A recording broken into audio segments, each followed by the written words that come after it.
Hi everyone, this is Neel Raithatha, also known as the Wax Whisperer. Thank you for joining me in my latest video. We have here a patient who suffers from chronic Eczematous otitis externa, which means that they have to have their ears cleaned out every 4 to 5 months, so it's a regular occurrence. And this is their right ear that we're commencing with. It's their left ear that's the more difficult one out of the two. And you'll find that quite shocking to learn after you see how tricky this right ear is. So do stay tuned for the left ear. When the patient arrived, they actually treated their left ear first, the worst one out of the two. It took a while, and it's mainly due to the consistency of this wax and dead keratin, particularly in the left side. So in this side, this keratin and wax, it's soft, but it's also quite dense and it's coagulated. And so when I eventually remove it, I was able to do so in a plug. With the left side, the consistency was more mushy, it was glutinous, it's how I describe it as it being really soft, mashed potato-like, and it was all over the eardrum, so it's really complex. And I didn't remove all of it. It was just neon impossible. So with these cases of Eczematous otitis externa, what generally happens is, because they suffer from eczema of the ear, and that in turn leads to inflammation, it leads to a high turnover of dead skin. And this dead skin, in my ear, for example, as my ear is shedding the skin, so for anyone who doesn't understand the ear anatomy, our ear canals and the outer layer of the eardrum is lined with a layer of skin, the epidermis layer, and that's the outermost layer of skin. And the epidermis layer of skin is able to continuously replace and shed itself. And as it replaces itself, the skin that's being replaced, it goes through a process called cornification. It's when the skin cells die, and the skin cells then fill themselves with keratin, which is a protein. And this dead skin should then naturally expel itself from out of the ear, almost in a conveyor belt fashion. And it all starts with the eardrum. So the skin on the eardrum, as that dies and sheds, it moves sideways off the eardrum, all the way down the ear canal and out of the ear. And the idea is any wax sitting on the surface of this shedding and moving layer of skin is naturally transported out of the ear. But when you've got a high turnover of dead skin like this, the ear is just not able, or it's not quick enough to expel all this dead skin out of the ear, so instead it forms into a plug. And in addition, this dead skin, because it can't escape, it then begins to decay. It can release proteolytic enzymes, which on occasions can start almost being corrosive in the ear. They can start causing ulcerization of the underlying skin, so that skin it dies and it exposes the underlying bone or the cartilage. So it can lead to, in rare conditions, cases of an external auditory canal cholesteatoma, where essentially you develop a dead skin cyst. It's almost like a tumour, but it's purely dead skin. And this can then grow and it can start chewing away at all the adjacent features, so the jaw joint, the temporomandibular jaw joint. It can go upwards towards the skull base. It can go backwards towards the mastoid bone. So it can cause serious damage, and even possibly people can potentially die. It can be life-threatening. So obviously in this case, they haven't developed a canal cholesteatoma. And that's in part because they do clean their ears out regularly. They have to, because of obviously how blocked it is. They just can't hear at all. So we managed to remove that. The eardrum looks healthy now. The skin actually looks pretty okay. There's no inflammation there. Quite a nice sized ear canal. You can see it's more circular, it's more spherical, as opposed to being oval, which is the normal geometry of the ear. So our ears typically are more oval shaped. The height is greater than the width, and I suspect in this case it's also true, but it's less of a difference between the height and the width. So I'm just using the fine end. I'm just trying to get away with this residual wax keratin, and it's not for any functional reasons, so they're not going to hear any better, but the patient does use topical antibiotic spray and acetic acid spray on a regular basis. So the more I can remove, the more the underlying skin is exposed, so it makes contact with that. I'm just using the fine end to do that. And we're not going to get every little last speck out. I don't want to scratch the ear canal, especially in cases of Eczematous otitis externa. So the term Eczematous otitis externa is, as I said, otitis externa is an umbrella term given to an infection or inflammation of the outer ear, which includes the ear canal. And obviously eczematous is when people have eczema of the ear. And they were getting really itchy ears. They were really enjoying it when I was kind of removing the wax from the cartilage portion of the outer third, where I was putting a bit of pressure against the canal, because we can in that region, as opposed to the bony part, which is very sensitive. So again, anyone new to the channel, the ear canal is approximately 26 millimeters, and you can divide it into thirds, so into threes. The outer third is made up of cartilage, and the skin that lines the cartilage portion, it's 1 millimeter in thickness. It has 3 layers. It has the epidermis layer that I made reference to earlier, but it also contains a dermis layer, the middle layer, which is filled with hair follicles. That's why you've got hairs on the outer third of the ear canal, erector muscles, which help the hairs to protrude outwards into the ear canal, collagen and elastin.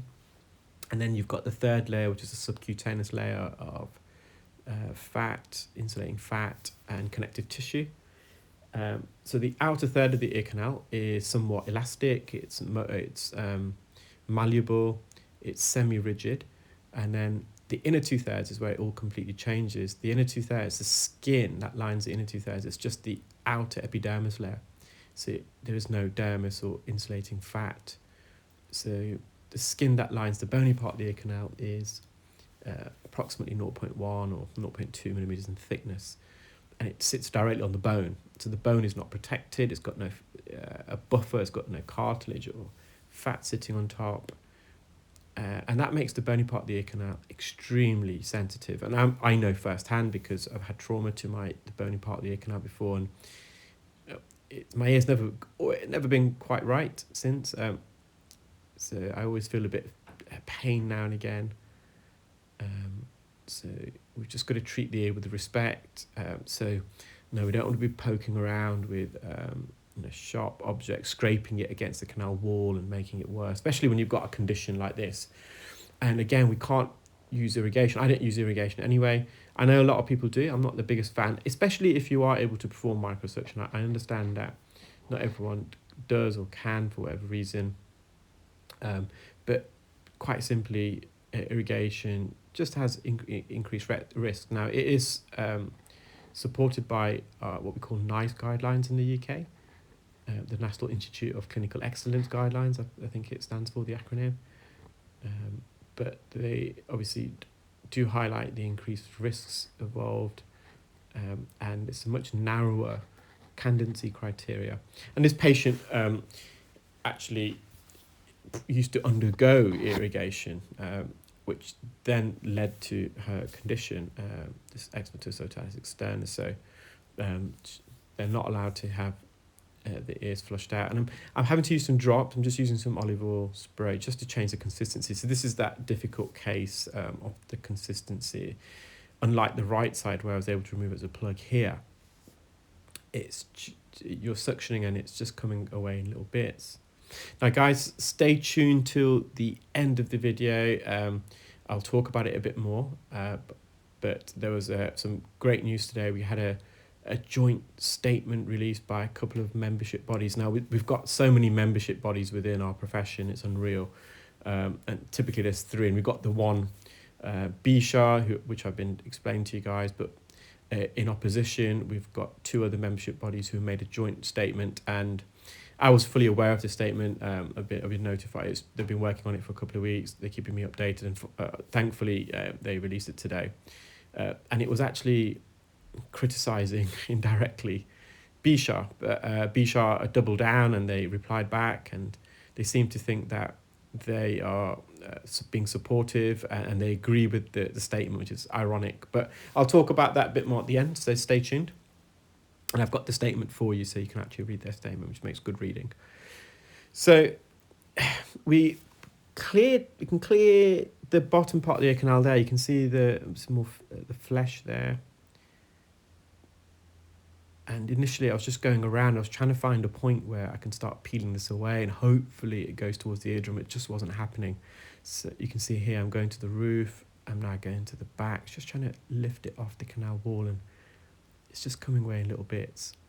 So my target now is just to clear this. They've come to here. That's issue number one. I want them to be able to hear. So I'm just focusing on the eardrum now. And you can see a bit of the eardrum there, the blue tinge at 3 o'clock. And this is just quite simply plastered onto the eardrum. It's I can't explain how tricky it is to remove. It really, really is, because we're working direct on the eardrum now. And it's not something that I would do straight away. When I first qualified, it took me a while to gain the confidence and the skills and the experience. And I know now that even a lot of audiologists, they watch the videos and they just says we wouldn't attempt that, which is absolutely fine. In fact, I think that's good practice. If people are, it's very important when you're a qualified professional that you know your limitations, and not to be kind of almost embarrassed by that. There's different skill levels and everything. There's certain things within audiology that I would like, for example, classic example actually, tinnitus. Now tinnitus is something that I'm familiar with as an audiologist, do a lot of counselling, or I've gone through the training, but it's not something that I do every single day. Obviously we do get a lot of patients that attend with tinnitus because of the wax, but tinnitus is a very niche specialist area, and I always recommend my colleague to kind of follow up any cases on that, because that's what they do. In fact, they are probably the equivalent of me in the audiology world in tinnitus. So they are the number one expert, and they dedicate their whole professional existence and life to tinnitus. They write books and international conferences. Their name is Dr. Yashir Aziz. It's very difficult to pronounce for me, unfortunately, but I will spell it. So it's Dr. then Yashir, H for hotel, A for alpha, S for Sierra, H for hotel, I for India, R for Romeo. That's the first name, and the surname is double A for alpha, Z for zebra, H for hotel. So you can Google him up if you suffer from tinnitus. Now, they are a private practitioner, so I don't want people calling him asking for advice in that manner, because I get it a lot of the time, and I feel kind of a bit I don't want to, I'm a bit worried now because he'll probably contact me, says, why did you do that? So guys, read his website. If you wish to book a consultation with him, you're more than welcome to, but please don't send him messages expecting free advice. He is a private practitioner, so yeah, I'm sure you guys will realise that. So now we can see most of the eardrum now. Yeah, so going back to my point, so in a very extreme case of tinnitus, I would refer that onwards, because my colleague is better skilled than myself to deal with that, because they've got that high level of expertise. So similarly, in terms of earwax, if this patient went somewhere else and the audiologist said, look, we can't really help you because it's complexity, and they came to me and the patient told me, I would actually understand, and I wouldn't be condemning it all in any way, because I appreciate how tricky this is. You can see how I've bent that suction probe. I'm just trying to get around that bony part of the ear canal. So they were hearing better. They still felt a bit blocked. Now, they felt, just to give you a bit of a case history, they, as I said, they have to come every 4 or 5 months anyway, but they felt blocked for the last 3 days. And they don't normally suffer from tinnitus, but for the last 3 days, they did experience some tinnitus in this ear. And when we cleaned the ear out fully, they felt they could hear back to normal, but they were still getting a bit of tinnitus. So what I then did was a pressure test called tympanometry. It just assesses the middle ear function, and essentially we play a probe tone of 2 to 6 hertz into the ear, and then we then, the tympanometer, the machine changes the pressure in the ear. It sweeps across different pressures, and then we just measure how much sound is reflected back off the eardrum. The more sound that is reflected back off the eardrum means the eardrum is not as compliant, and the less sound that is reflected back. So there's a microphone in this probe. So this probe does three things. It not only emits a stimulus at 226 hertz tone, you can get other tympanometers that emit different frequencies, or even wideband tympanometry, but lower frequencies are normally used in adults to perform tympanometry. You get more, I won't go into the physics, but you're more likely to get more accurate results. It's to do with the stiffness paradigm. As adults, our middle ear is more affected by stiffness rather than mass, and when it's stiffness dominated system, it tends to reflect that lower frequencies more. And if it's a mass dominated system, which is typically the case in children, very young infants actually, you're better to use a high frequency tone. And essentially when you play this tone,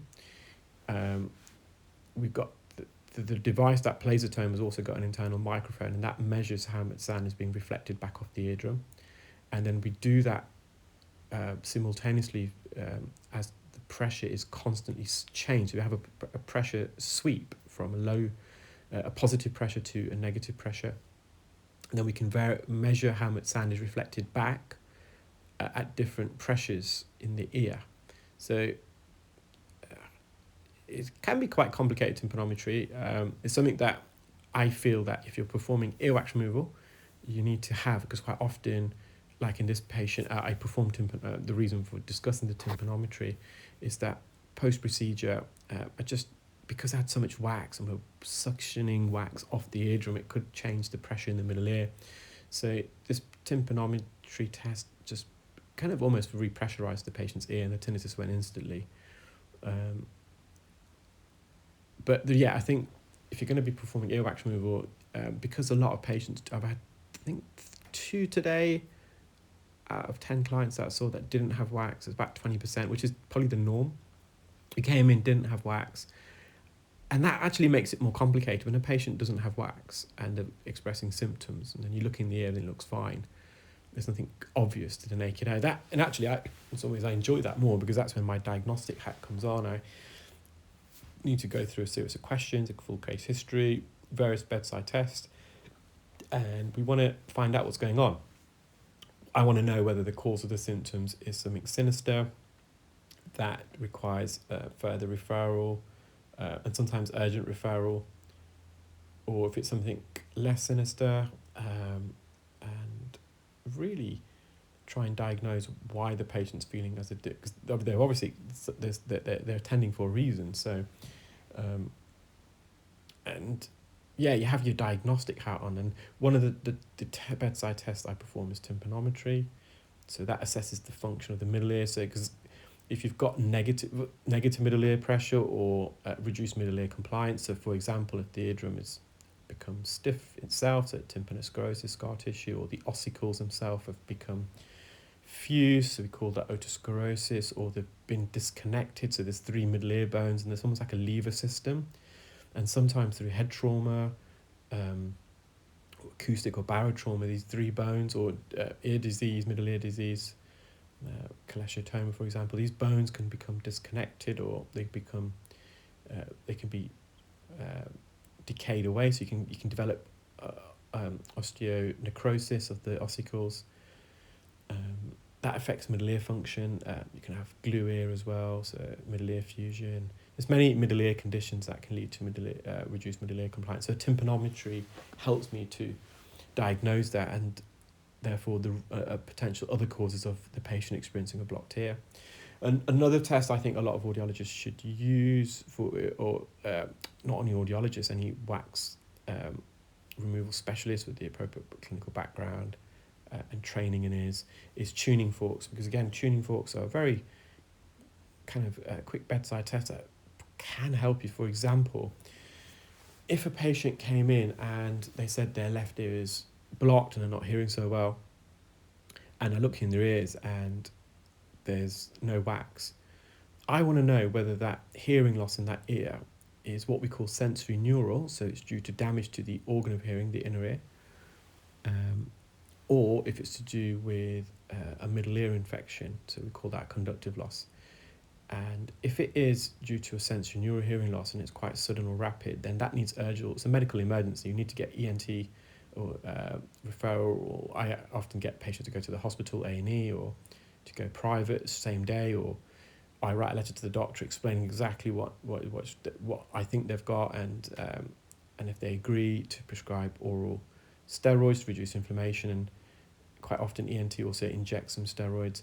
Or if it's a middle ear, like eustachian tube dysfunction, you can recommend nasal decongestion. So just to go back to finish with that case, so there was a bit left. I just couldn't do any more because anything more would be causing trauma to the ear. You can see I was on the eardrum, I was on the canal wall. I think I did really, really well on that. I was really pleased. So this is a statement. So by all means, feel free to pause. So the two membership bodies here purposely did not invite BSHAA to be, because obviously they were making this joint statement opposing what BSHAA are doing, and that's the accreditation of courses that train the layperson. And when I mean the layperson, I mean reference to ears. So I would be a layperson when it comes to eyes or the nose or the throat. Similarly, someone with no formal ear experience or training or qualifications, if you kind of use that term as a layperson. So they were having a bit of a pop really at BSHAA for training the layperson, or crediting courses that train the layperson, because they shouldn't be doing this, guys. They shouldn't be removing earwax. It shouldn't be anywhere near the ear, let alone removing earwax with medical grade instruments. And BSHAA were misquoting some guidelines from the BSA. So the BSA here were just really clarifying what they meant by the guidelines. And so it was a bit of a bad day at the office for BSHAA, truth be told. I also pointed out that half the board, so the council members we call them, have either resigned or left for whatever reason in the last year. So it's not even a fully functional board at the moment, and they haven't re-advertised these roles, these posts. So I pointed that out yesterday. If that was a public company on the stock market, and the market's discovered that half the board had resigned or have left for whatever reason, then the stock price will plummet. And all of a sudden, after my addressing this issue, we get an email today. Do you want to run to be on the board? So they're reaching out to the membership in response to obviously my email. Anyway, so BSHAA and BAA were basically telling BSHAA that what you're doing is wrong. Only clinicians, relevant clinicians with the relevant ear experience and training should be doing this, not the layperson, not even other clinicians who've got no ear experience. It's not safe, it's not right on the public, because the public have got full confidence in the person that they're seeing, really do know what they're doing. And ironically, BSHAA sent an email back saying that they support the statement, but how can they support a statement that's written against them? It's just really weird. They're just doubling down. It's very odd behaviour, and the members are now, they've got no confidence in the board. They find it, they're furious, but at the same time they found it very amusing, the response from BSHAA. So guys, if you want to email BSHAA to address your concerns, the email address is in the description. Please be kind. Please, that's the way we want to do this, as professional as possible. Be polite, courteous. And guys, I will share them in tomorrow's video. Because I'm also encouraging people to forward me their emails. My email address will be there as well. So you can either CC me in or forward it. If you like, you don't have to, but the emails are brilliant so far. I've had loads of people forward me. It's just very well eloquently written. So I really appreciate that, guys. Well, take care, and I'll give you another update tomorrow, and I'll share some of these emails. Speak soon. Bye.